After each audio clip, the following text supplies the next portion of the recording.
अगला प्रश्न देखो, भारत में देखो कुछ क्वेश्चन फैक्चुअल सीधे सीधे भी आएंगे और कुछ प्रश्न है वो कठिन भी आएंगे। हाँ, आरपीएससी के सारे पेपर ऐसे ही कठिन आते हैं। भारत में दिसंबर 2024 के अंत में बाजार पूंजीकरण का मौद्रिक यानी नॉमिनल जीडीपी से जो अनुपात है वो कितना था, तो ये अनुपात है वो आपका कितना था, 136% था। देखो दिसंबर का भी पूछ लिया गया। मुद्रास्फीति इकोनॉमिक्स से संबंधित प्रश्न है, उसके संबंध में निम्नलिखित तथ्यों पर आपको विचार करना है और बताना है कि कौन सा कथन आपका यहाँ पर सही है। मुद्रास्फीति के संबंध में स्थिर आय पर निर्भर रहने वाले लोगों को मुद्रास्फीति से सबसे अधिक हानि होती है। मुद्रास्फीति समाज में आय और संपत्ति के वितरण के ढांचे को परिवर्तित करके कुछ वर्गों को दूसरों की तुलना में ज्यादा लाभ पहुंचाती है, सही है। मुद्रास्फीति अर्थव्यवस्था में संसाधनों का कुआवंटन उत्पन्न करती है, तो ये अवधारणा मुद्रास्फीति वालों को क्लियर करें, तीनों सही है। नीचे दिए गए कथनों को उनके कूट के साथ मिलान करना है, कौन सा सही है और क्या कर रहा है कि नहीं कर रहा है, ये आपको अच्छे से पहचानना है। देखो, केंद्रीय बैंक है वो अर्थव्यवस्था में मुद्रा की आपूर्ति को पूरी तरह नियंत्रित नहीं कर सकता और अर्थव्यवस्था में मुद्रा आपूर्ति की मात्रा अंशतः जमाकर्ताओं और बैंकरों के व्यवहार पर निर्भर करती है। तो दोनों कथन तो सही है, लेकिन एक दूसरे की जो है कारण नहीं है, कथन कारण मतलब व्याख्या नहीं कर रहा है, ये कथन यहाँ है। क्वेश्चन नंबर 54 है, बड़े गूढ़ अवधारणाएं होती है, इनको पढ़ना पड़ता है, समझना पड़ता है, तब जाकर के ये आंसर निकल पाते हैं, ऐसे पॉसिबल नहीं है। कथन कारण दिए गए हैं, राजकोषीय घाटे के संबंध में अवधारणा बताई गई है और राजकोषीय घाटे में यहां पर देखिएगा, राजकोषीय घाटा सरकार के कुल व्यय और कुल प्राप्तियों के बीच का अंतर होता है। कुल व्यय और कुल प्राप्तियों के बीच का अंतर, कुल व्यय माइनस कुल प्राप्तियां, तो यहां पर बिल्कुल जो राजकोषीय घाटे की बात है, राजस्व घाटे के बारे में कहा जा रहा है, तो इसलिए ए गलत है और बी सही है, जो आर सही है, जहां पर राजकोषीय घाटा सभी स्रोत से सरकार की कुल उधार आवश्यकताओं को दिखाता है। तो काफी अच्छे प्रश्न है। हाँ जी, अगला, भारत का पहला पेपरलेस बजट कौन सा? निर्मला सीतारमण जी ने पहला पेपरलेस बजट पेश किया था 2021-22 का। पहला पेपरलेस बजट जो है 21-22 का, 20-21 का नहीं, 21-22 का निर्मला सीतारमण ने पेश किया था। ये आपको याद रखना कि भारत का पहला पेपरलेस बजट, राजस्थान वाला भी पूछा जाता है, एग्रीकल्चर वाला, ग्रीन वाला, ऐसे कई सारे बजट। राजस्थान लोक सेवाओं के प्रदान की गारंटी अधिनियम जो 2011 है, उसके अंतर्गत सेकंड अपीलीय प्राधिकारी द्वारा नियत अधिकारी पर कितना जुर्माना लगाया जा सकता है यदि नियत अधिकारी बगैर पर्याप्त और तर्कसंगत कारक के कारण के वांछित सेवा प्रदान करने में फेल रहता है? तो न्यूनतम 500 से मैक्सिमम 5000 और 250 रुपए लेट चार्ज के साथ में भी इसके ऊपर लगाया जा सकता है। अंतरराज्य परिषद की स्थायी समिति की 5वीं बैठक में राजस्थान के किस मुख्यमंत्री ने सुझाया कि राज्यपाल की पुनर्नियुक्ति नहीं होनी चाहिए? राज्यपाल की पुनर्नियुक्ति नहीं होनी चाहिए। ये 5वीं बैठक जो थी अंतरराज्य परिषद की 5वीं बैठक के अंदर किसके द्वारा? तो ये आपके हो जाते हैं भैरव सिंह जी शेखावत। अच्छे प्रश्न है, पॉलिटी के बहुत शानदार वाले प्रश्न है, बहुत गहरे प्रश्न है, अच्छे प्रश्न है। एक वो प्रश्न पूछा गया था कितने कार्यवाहक थे, भाई वो प्रश्न तो छोड़ने के लायक ही था और छोड़ना भी चाहिए ऐसे प्रश्न अगर नहीं आ रहे तो। ठीक है, हर बार में आपको यहाँ कोई 100% थोड़ी लाना है कि ठीक है आपके 50-60% भी सही हो जाए, बड़ी बात है, 40% छोड़ना गलत होना उसमें शामिल हो जाएगा।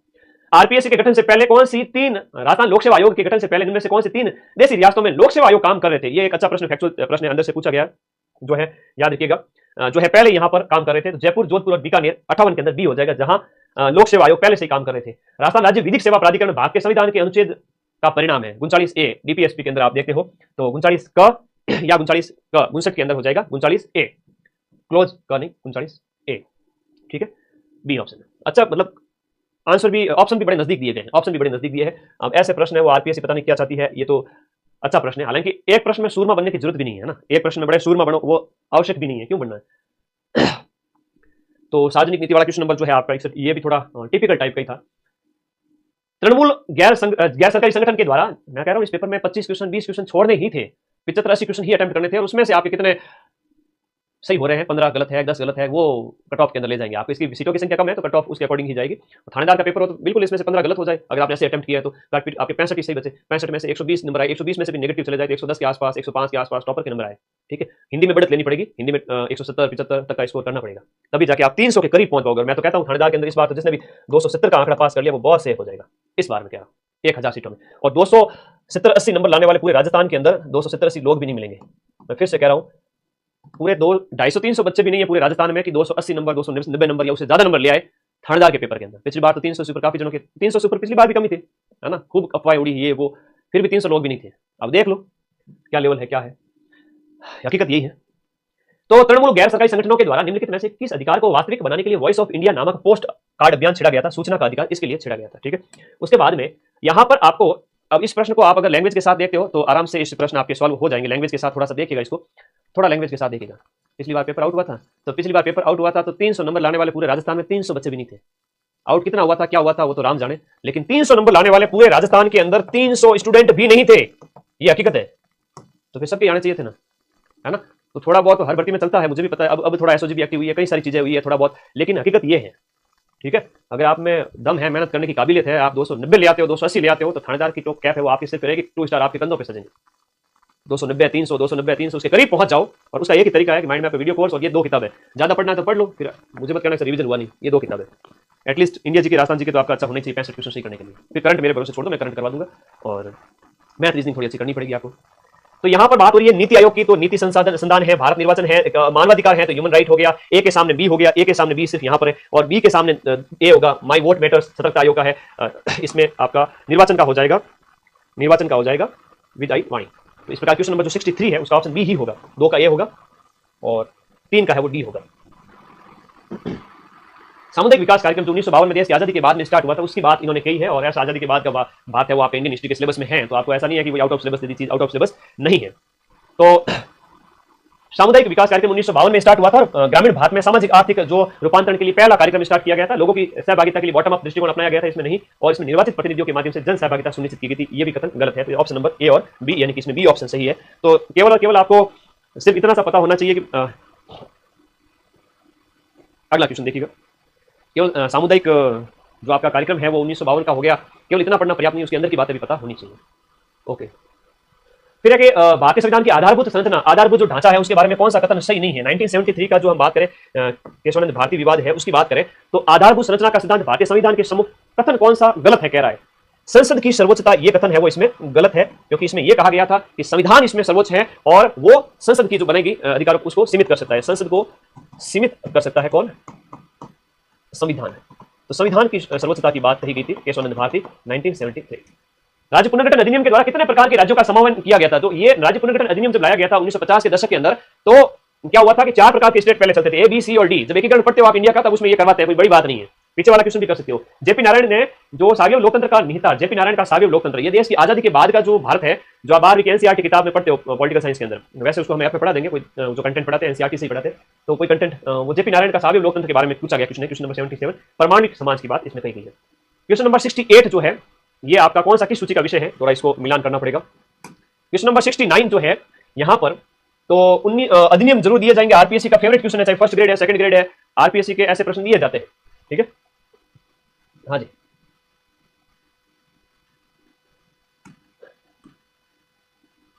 हाँ देखो, भारत शासन अधिनियम मॉन्टेग्यू चेम्सफोर्ड के बारे में पूछ रहा है कि मॉन्टेग्यू चेम्सफोर्ड के बारे में दिए गए कथनों में आपको विचार करना है। ये 1919 के अंतर्गत जो आपके प्रांतों को विधायी शक्तियां केंद्र से प्रत्यायोजन द्वारा प्राप्त हुई, जो द्वैध शासन व्यवस्था की यहाँ पर शुरुआत हुई थी, और ये शक्तियों का जो बंटवारा है 1935 की विशेषता है। और अवशिष्ट शक्तियां है वो आपके यहाँ पर कह रहा है कि अवशिष्ट शक्तियां है वो प्रांतों को दी गई, अवशिष्ट शक्तियां केंद्र के पास थी, इस प्रकार से ये भी गलत है, ऑप्शन नंबर 1 यहाँ पर सही है। तो ये अधिनियम जितने भी भारत का संवैधानिक विकास क्रम जो है आपको ऐप में पढ़ाया जा रहा है, ए टू जेड मैन जो बातें हैं कंसेप्ट क्लियर होने चाहिए, तो ये क्वेश्चन उसके बेस पे इजीली सॉल्व हो जाएगा। भारत के संविधान के अनुच्छेद 19(1) के अंदर जो स्वतंत्रता दी गई है, उनके अंतर्गत स्वतंत्रता का निम्नलिखित में से कौन सा अधिकार है, स्वतंत्रता का कौन सा अधिकार भारतीय नागरिकों को मूल संविधान में नहीं दिया गया है। स्वतंत्रता का मूल संविधान में नहीं था, कारोबार करने की, शांतिपूर्वक सम्मेलन करने की आजादी है, सहकारी समिति वाला नहीं है, संपत्ति का अर्जन वगैरह था लेकिन बाद में इसको हटा दिया गया, ठीक है। 44 जो आपका कॉन्स्टिट्यूशनल अमेंडमेंट 300 में डाल दिया गया, तो सहकारी समिति बनाने का जो अधिकार ये नहीं है। क्वेश्चन नंबर 70 के अंतर्गत आपका हो जाएगा ये 97वां constitutional amendment, 97th constitutional amendment जो आपका 2011 के अंतर्गत सहकारी समिति बनाने का अधिकार है। कौन सा यहाँ पर सही सुमिलित नहीं है, देखो जेके टायर्स है वो आपका सही सुमिलित नहीं है, ये आपका जेके टायर है वो आपका हाड़ौती में नहीं है, ये जेके टायर आपका कांकरोली के अंदर है, और कांकरोली है राजसमंद के अंदर, और कोई बड़ी बात नहीं है, ये प्रश्न आप आराम से सॉल्व कर सकते हो। मेवाड़ शुगर मिल भोपाल सागर में, वर्स्टेड स्पिनिंग मिल है चूरू में, श्री सीमेंट ब्यावर का है, फेवरेट क्वेश्चन है श्री सीमेंट। तो किस नदी का उद्गम है विंध्याचल पर्वत के वहां से होता है, मध्य प्रदेश में, विंध्याचल में सीहोर विंध्यन पहाड़ी से पार्वती नदी का, पार्वती नदी जो है आपके चंबल में मिलती है, चंबल बाद में जाकर के मिल जाती है यमुना में, यमुना जाकर के मिल जाती है किसमें, गंगा में मिल जाती है। तो और अभी एक पेपर हुआ था उसमें पूछा गया था कि ये चंबल किसकी सहायक नदी है, यमुना की सहायक नदी है, अभी पूछा गया था। और ये सीहोर मध्य प्रदेश से इसकी उत्पत्ति होती है पार्वती की। कौन सा दक्षिण पश्चिम मानसून के आगमन की सामान्य तिथि के अनुसार, साउथ वेस्ट मानसून की हम बात कर रहे हैं कि दक्षिण पश्चिम मानसून के आगमन की, साउथ वेस्ट मानसून की बात करें 3 शाखा, एक मध्य इससे इस जो आपका एक तो पश्चिमी तट से टकराता है, एक आपके मध्य भारत में घुस जाता है, और एक आगे पंजाब तक जाता है, तो टोटल 3 शाखाएं हो गई है ना मानसून की। इसकी बात करें तो आपके जिससे सर्वाधिक वर्षा होती है 3 शाखाएं होती है इस मानसून की। तो कह रहा है कि दक्षिण पश्चिम मानसून के आगमन की सामान्य तिथि के अनुसार सही तरीके से व्यवस्थित है। तो आप राजस्थान के इस मैप को देखोगे तो मानसून कहां आता है, यहाँ बात करें तो सबसे पहले आएगा कौन सा दिएगा ऑप्शन, भीलवाड़ा आएगा या डूंगरपुर आएगा, तो भीलवाड़ा आएगा या डूंगरपुर आएगा, तो पहले वागड़ से डूंगरपुर आएगा, फिर भीलवाड़ा आएगा और फिर चूरू आएगा। तो यहाँ पर ऑप्शन में आपका डूंगरपुर हो जाएगा, फिर आपका भीलवाड़ा हो जाएगा और फिर शुरू हो जाएगा। तो इस प्रकार से जो है आपका डूंगरपुर सी ऑप्शन इसमें पहले नंबर पे आएगा, ठीक है। तो सी ऑप्शन इसके अंदर पहले नंबर पे आएगा। जामडोली जो है और उमरेन जो क्षेत्र है वो बैराइट के लिए जाने जाते हैं, अलवर के अंदर है। सामान्य प्रश्न है, अगर आप अच्छे से पढ़ सकते हो तो उसमें पता चलेगा। अब ये प्रश्न है तो इसमें क्या है कि 17 पॉइंट जो है अनुसूचित जाति की बात करी, शेड्यूल कास्ट की बात कर रहे हैं कि राजस्थान की टोटल पॉपुलेशन के अंदर शेड्यूल कास्ट कितने हैं वो पूछा गया था। शेड्यूल कास्ट है वो टोटल पॉपुलेशन के अंदर कितना है, तो वो आपका 17.83 है, 17.83 है। और शेड्यूल ट्राइब अगर पूछ लेवे, अगला प्रश्न जरूर पूछेंगे, शेड्यूल ट्राइब का पूछेंगे, 13.4 देंगे आपको ऑप्शन के अंदर, 13.48 भी दे सकते हैं। तो टोटल पॉपुलेशन के अंदर शेड्यूल ट्राइब और शेड्यूल कास्ट का कितना है। हालांकि सिंपल सा क्वेश्चन पूछा है, कोई ऐसा नहीं कि अंदर जाकर के बहुत गहराई से पूछ लिया। हाँ, डाटा में आपको 17.8, 17.2 ऐसा 17.5 इसमें कंफ्यूजन हो सकता है ना, यहाँ पर आपको कंफ्यूजन हो सकता है, लेकिन 17.8 भी याद है तो भी ठीक है मामला। अच्छा प्रश्न है कि आरपीएससी थोड़ा गहराई से दे रही है तो आपको पढ़ना तो पड़ेगा भाई, अभी ना पढ़े तो कौन नौकरी देगा आज के टाइम में। क्यों 10 लाख में से आपकी नौकरी क्यों लगे, 10 लाख में से 1000 में आपको क्यों लिया जाए, क्योंकि आप दिन रात एक करते हो, आप दिन में इतना पढ़ते हो कि सुबह कब हो रही है शाम कब हो रही है पता ही नहीं चल रहा है। आप टेस्ट दिए जा रहे हो ईमानदारी से, आप ईमानदारी से पढ़ाई कर रहे हो, है ना, खाली बातें नहीं करते हो कि थानेदार बनना ही बनना है। हकीकत में लाइब्रेरी में बैठते हो तब पता चलता है कि आज इतना पढ़ा है, शेड्यूल फिक्स है पूरा, तब मामला सेट होता है। ठीक है भाई, ऐसे पढ़ने वाले पूरे राजस्थान में 300 स्टूडेंट भी नहीं है, 300 भी नहीं है, हकीकत तो ये बता रहा हूँ।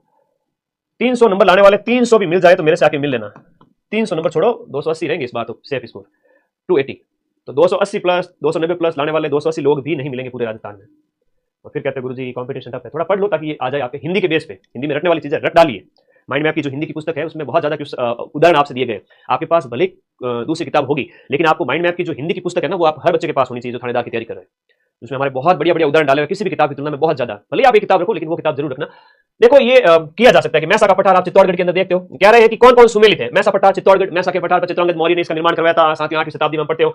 और फिर शाहबाद की उच्च भूमि हम पढ़ते हैं, शाहबाद उच्च भूमि है, गंगदर वगैरह है, बार बार आते हैं। ठीक है, तो शाहबाद है तो हम जनजातियों के संदर्भ में पढ़ते हैं, 12 के अंदर है गुरुजी, ये कहां पर है, ये 12 के अंदर है, तो ये तो सुमेलित नहीं हुआ गुरुजी, मैसा पठार सुमेलित है, तो ऑप्शन डी तो सुमेलित नहीं है, बी सुमेलित है, डी वाला है वो आपका सुमेलित नहीं है।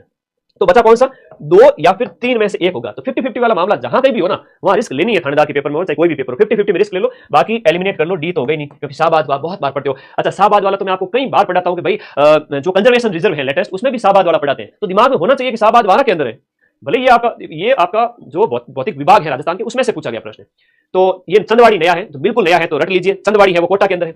चंदवाड़ी जो भौतिक आकृति की बात करें चंदवाड़ी कोटा के अंदर आ जाएगी, ये भी गलत हो गया इस प्रकार से यहाँ पर। और उसके बाद में आपका शाहबाद 12 के अंदर हो गया, तो इस प्रकार से ए ऑप्शन इसके अंदर गलत हो गया, ए भी गलत है, डी भी गलत है, झालावाड़ भी गलत है। तो अच्छा इसमें कौन सा ए गलत हो गया, लो ए गलत हो गया, तो बचा कौन सा, बी और सी, ए गलत होते आंसर आ गया। ठीक है, ओके। अब देखो अब इस प्रश्न को देख करके अगर डर रहे हो ना तो पढ़ाई से प्यार करना सीख जाओ। राजस्थान कुछ नहीं करना, एक मैप लेना है ना। हम अगर बात करें इसके अंदर अगर जो है पासेस ऑफ इंडिया, थोड़ा सा अगर ईमानदारी से कोई भी ज्योग्राफी में आप चीज पढ़ रहे हो, हम पास दर्रे अपने को पढ़ने हैं, दर्रे अगर अपने को पढ़ने हैं ना तो भाई दर्रे इंडिया के जो है दर्रे आपको पढ़ने हैं, तो दर्रे आपको पढ़ने हैं तो ये रो, ये देखो, ये सीधी सी बात है यहाँ पर जो दिया गया है। खैर इस मैप अच्छे से देख लो, देखोगे ना तब समझ में आएगा। ये कहाँ क्लिक हो गया पता नहीं, जो है दर्रे इसमें पूछे गए हैं, अरे भाई खुल जा, तो दर्रे दिए गए हैं, दर्रे आपको अच्छे से आने चाहिए, बहुत सिंपल सी बात है ना। जैसे हम बात करें यहाँ पर जो दर्रे दिए गए उसमें कि जलेपला सिपकिला पहले आएगा या लीपू दर्रा पहले आएगा, जलेपला आएगा। तो सिपकिला की बात करें, सिपकली कहाँ है, सिपकली गुरुजी हिमाचल में है, सिपकली हिमाचल में है। और जलेपला की बात करें, जलेपला सिक्किम में, ये रहा यहाँ जलेप है, यहाँ आपका सिपकी है, सिपकी हिमाचल प्रदेश में है, तो सिपकी पहले आएगा। और लीपू की बात करें, लीपू लेक दर्रा, तो लीपू लेक उत्तराखंड के अंदर, तो पहले सिपकी आएगी फिर लीपू आएगा फिर जलेप आएगा।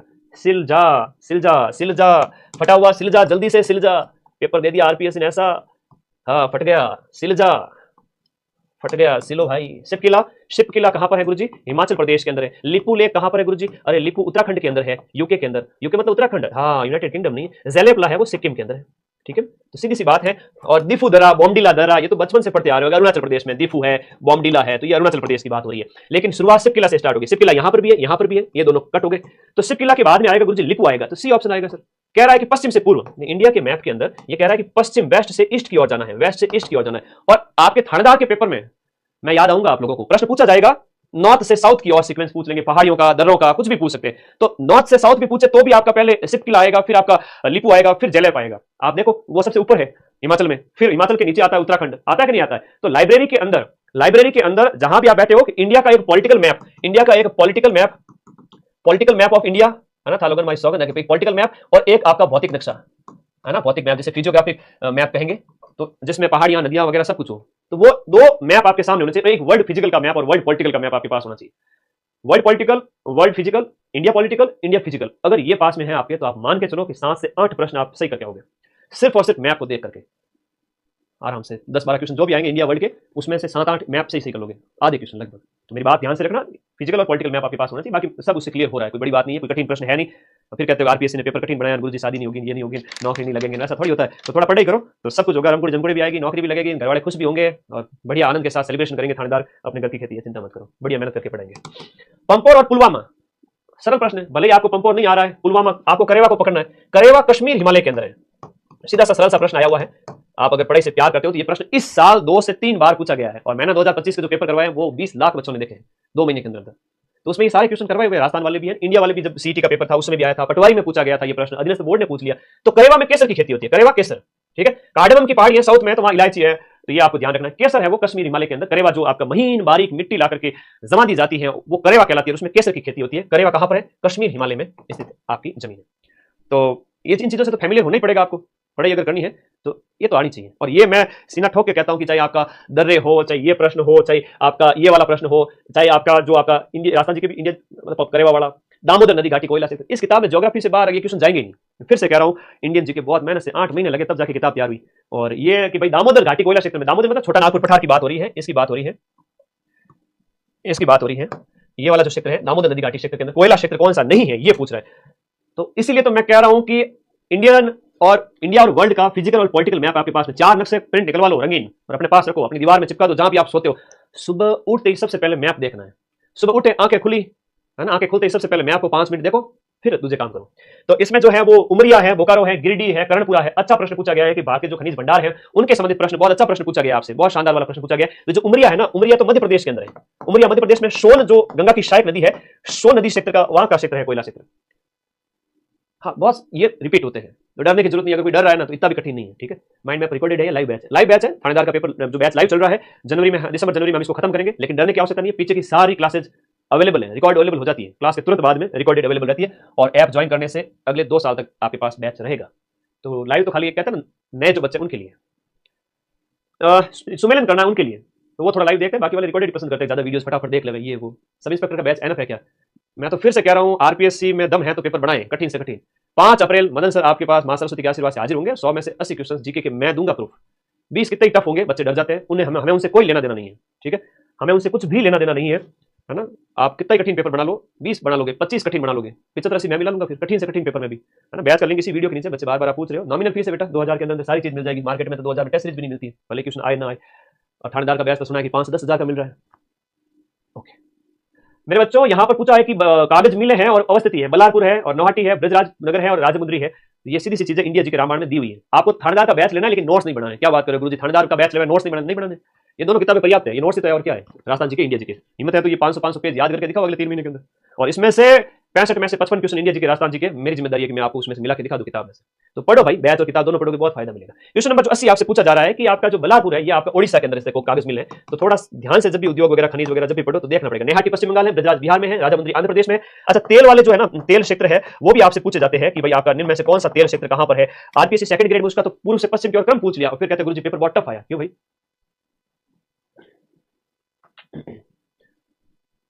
ठीक है गुरुजी, आपसे एक लड़का कह रहा है बात हो सकती है बेटा, 8955982723 मेरा ही नंबर है। और देखो विजय सर से भी आप बात कर सकते हो, थानेदार वाले जितने भी बच्चे हैं ना, तो ये गुंडे में 55 98 27 23 विजय सर का तो वो लेवल है, ये 8769098020। मैंने विजय सर को पिछले 5-7 साल से वही चीजें पढ़ा रहा हूँ और उन्होंने 2 बार थानेदार निकाल दिया। ठीक है, विजय सर ने तो 2 बार थानेदार निकाल दिया। अगर इनकी भर्ती को कुछ, मैं तो चाहता हूँ ईमानदार है वो, बढ़िया मेहनत से लगे रहे, और बाई चांस कुछ होता है तो वो 3री बार भी निकाल रहे हैं, कोई बड़ी बात नहीं है। ठीक है, तो उनका वो टारगेट रहा ही नहीं। एक टाइम था जब हमें नौकरी की आवश्यकता थी कि पढ़ना था, अब वो सीधा आगे आगे के लिए जाएंगे, आरएएस के लिए, एसडीएम है, डिप्टी है, उसकी तैयारी करके वो निकालेंगे। थानेदार पे थोड़ी बैठे रहेंगे कि बार बार थानेदार बन गए।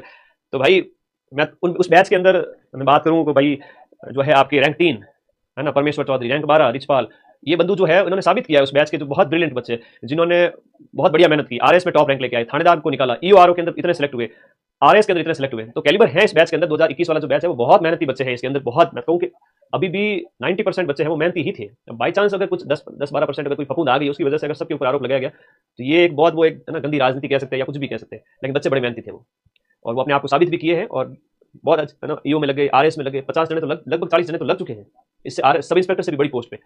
तो आप भी मेहनत करो इन भाइयों से प्रेरणा लेकर के, और आपका भी सिलेक्शन होगा, हम सब मिलकर सेलिब्रेट करेंगे। ये विजय सर के नंबर है, थानेदार के लिए कोई भी गाइडेंस आपको चाहिए तो आप विजय सर से, हालांकि विजय सर उनका ड्यूटी वगैरह सब चीजें मैनेज करनी पड़ती है, वो भी बड़े बिजी रहते हैं। 8769098020। ठीक है, तो आप लोग हम गाइड करेंगे। एक तरह से मैं तो कहूँ कि थानेदार घर की खेती भाई, सीधा सा बताएंगे, सीधी चीज ये है, पढ़ लो बन जाओगे। कौन सा केंद्र पूर्व पश्चिम गलियारे का भाग नहीं है? देखो पूर्व पश्चिम की बात हो रही है, पोरबंदर से सिलचर। अब ये प्रश्न आईएएस में भी पूछा जाता है, छोटे एग्जाम में भी, सीईटी में भी पूछा जाता है, हर जगह पूछा जाता है। पोरबंदर गुजरात से लेकर सिलचर, आप मेहनत करें, जरूरी नहीं है कि मतलब हर बार पेपर ये लीक हो, ये हो, वो हो, कितना होगा 50-100 के पास जाए, कुछ भी हुआ, लेकिन मेहनती बच्चे भी तो सिलेक्ट हुए। आपकी भर्ती में भी ऐसा हो गया तो गुरुजी इस बार वाली में तो क्या हो जाएगा, आप मेहनती हैं तो आपका सिलेक्शन हो जाएगा, बाकी तो संस्थाएं बनी हुई है, वो अपना काम निभाएगी, फर्ज निभाएगी, काम करेगी। तो पोरबंदर से सिलचर के बीच में यहाँ पर दिए गए में वाराणसी नहीं है। अब इसके लिए आपको पॉलिटिकल मैप भी पता होना चाहिए। राजस्थान के अंदर 480 किलोमीटर लंबाई है, राजस्थान में 480 किलोमीटर है, वो आपका राजस्थान के अंदर है, पूर्व पश्चिमी गलियारा। इसकी हम बात करें, इसमें कोटा भी आएगा, और यहाँ पर हम NH27 पूरा इसके अंदर है, NH27 जिसकी जो लंबाई है 3300 किलोमीटर है। और कौन कौन से स्टेट इसके अंतर्गत आ जाते हैं? तो गुजरात आता है, देखो गुजरात आता है, गुजरात के बाद में आपका राजस्थान, मध्य प्रदेश, राजस्थान आता है, फिर आपका MP आता है, यूपी से गुजरता है, उसके बाद में आपका बिहार, वेस्ट बंगाल है, बिहार आ जाएगा, फिर आपका वेस्ट बंगाल आ जाएगा, फिर आपका असम आ जाएगा, और असम के जो है सिलचर तक ये पूर्व पश्चिमी गलियारा जो आपका रोड कॉरिडोर है, याद रखिएगा। अच्छा प्रश्न है, ये किताब हम सब दिए हुए हैं। अगला प्रश्न देखो, कि निम्नलिखित में से कौन सा औद्योगिक केंद्र संयुक्त राज्य अमेरिका के पूर्वी टेक्सास औद्योगिक प्रदेश का भाग है? अब ऐसा प्रश्न थानेदार के पिछले 3-4 पेपर में सेम टू सेम आ रहा है, आरएस प्री में भी आ रहा है। कौन सा औद्योगिक केंद्र अमेरिका के पूर्वी टेक्सास औद्योगिक प्रदेश का भाग है? अमेरिका के पूर्वी टेक्सास औद्योगिक प्रदेश का भाग है ह्यूस्टन और डलास। तो थोड़ा औद्योगिक प्रदेश, विश्व के औद्योगिक प्रदेश एक टॉपिक है विश्व भूगोल के अंदर, है ना, विश्व भूगोल, जो इसी नवंबर महीने के अंदर मैं आप लोगों को पूरा पढ़ाने जा रहा हूं। विश्व भूगोल के अंदर विश्व के औद्योगिक प्रदेश मैं पूरा पढ़ा रहा हूं आप लोगों को, विश्व के औद्योगिक प्रदेश। क्वेश्चन बात जाएगा ही नहीं, बोले कितना कठिन पूछे। अच्छा, पिछली बार पूछा गया था न्यू इंग्लैंड जो औद्योगिक प्रदेश है वो कहां पर है? थानेदार के पेपर में पूछा गया था, अमेरिका के अंदर, ठीक है। तो ऐसे प्रश्न भी, ठीक है, औद्योगिक प्रदेशों का ध्यान रखना है। ये अच्छा प्रश्न पूछा गया।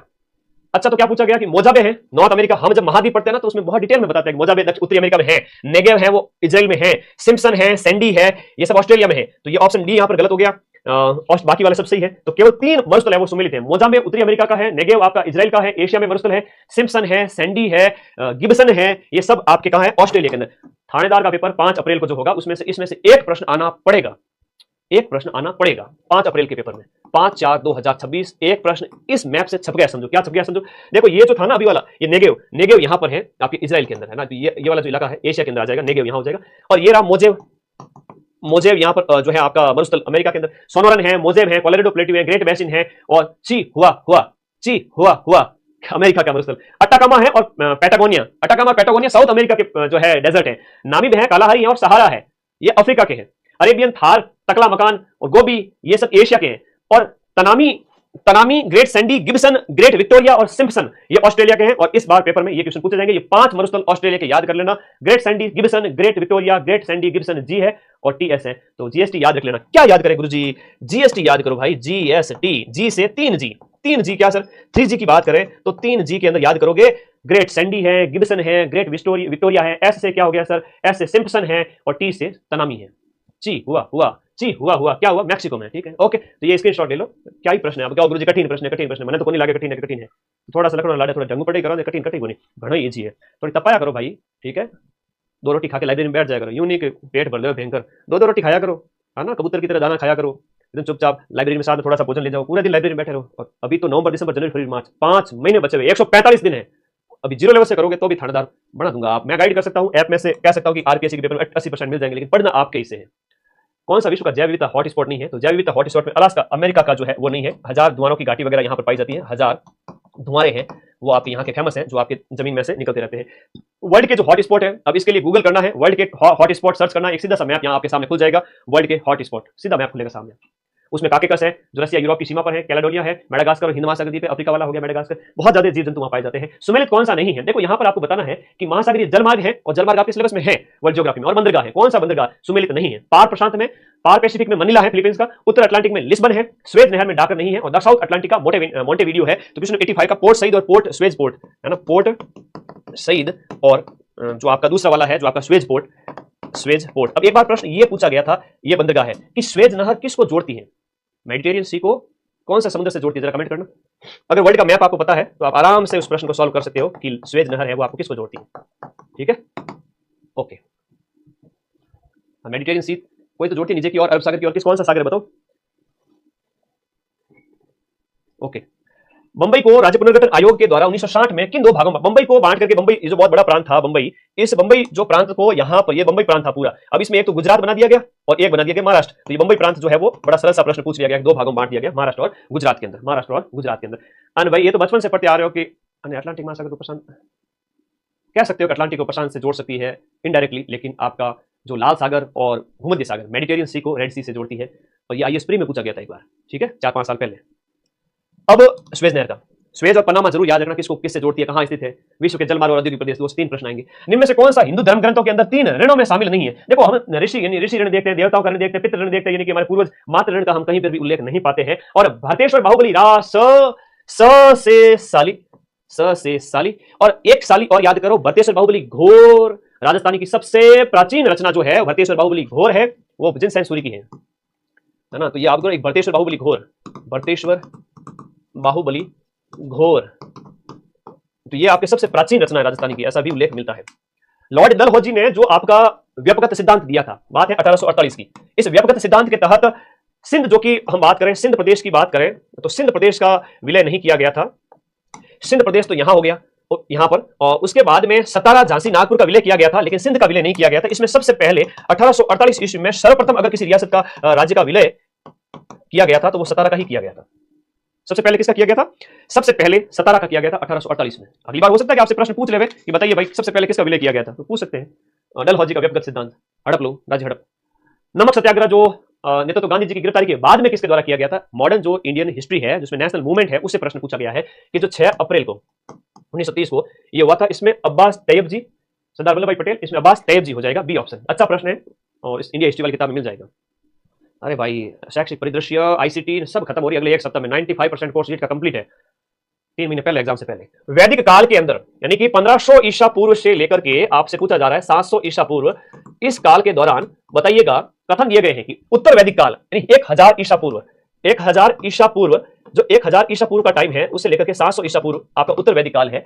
अब इस समय कबीलाई सभाओं का महत्व कम हो गया, राज्य की प्रभुसत्ता का विस्तार हुआ। बिल्कुल सही है, राज्य की प्रभुसत्ता का विस्तार हुआ था, तभी तो जाकर के महाजनपद काल में अंग, मगध, कांसी, कौशल, वत्स, चेरी ये 16 महाजनपद बन गए थे, तो कठोरता आने लग गई थी समाज और राज्य व्यवस्था के अंदर। उत्तर वैदिक काल में सभा और समिति की कार्य संरचना बदल गई और विदत पूरी तरह से समाप्त हो गई थी। सभा, समिति और विदत ये 3 सभाएं हुआ करती थी, 3 समितियां, संस्थाएं हुआ करती थी। और ये प्रश्न ऋग्वेदिक काल के अंदर पूछे जाते हैं, सभा न्याय से संबंधित है, समिति है किससे संबंधित है, सभा किससे संबंधित है, ये प्रश्न भी वापस से पूछे जाएंगे। याद रखना क्वेश्चन नंबर जो 91 है उसके अंदर दोनों ही कथन सही है, सरल सा था अगर आप वैदिक काल को पढ़ते हो तब।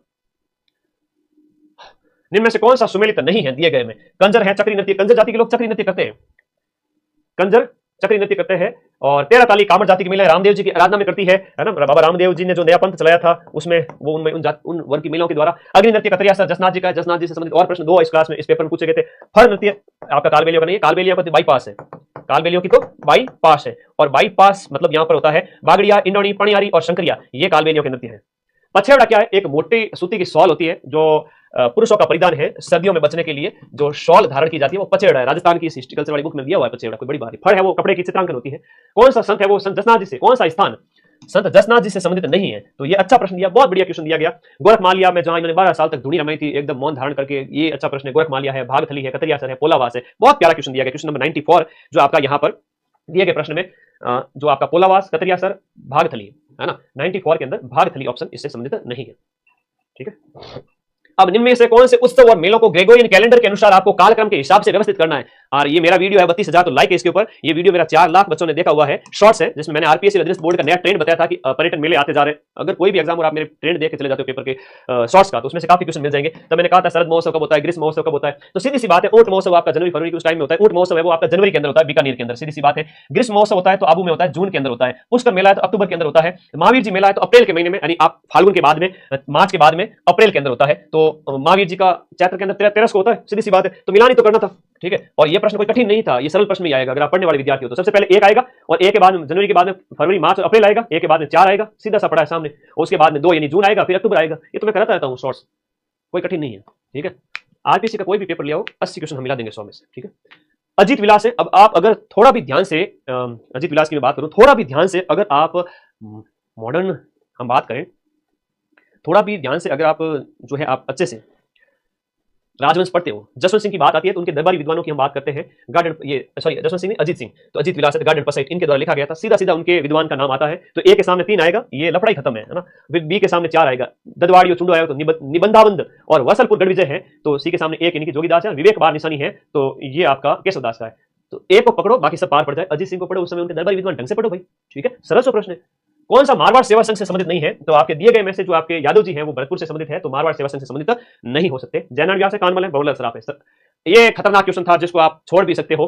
कह रहा है कि अलल पंख नामक एक प्रतिमा मूल रूप से कौन से किले से संबंधित है। शाहबाद बारा का जो किला है वहां पर ऐसा दिखाया गया एक चित्र है कि एक बहुत बड़ा पक्षी है जो हाथी को भी उठा के ले जा सकता है। और भाई ऐसे कठिन पेपर तो आरपीएससी कठिन प्रश्न देती है, और 10 प्रश्न कठिन दे दिए, 20 कठिन दे दिए, 25 कठिन दे दिए, तो क्या हो गया, 10 गलत भी हो गए, 15 गलत भी हो गए, तो भी आप सेफ हो।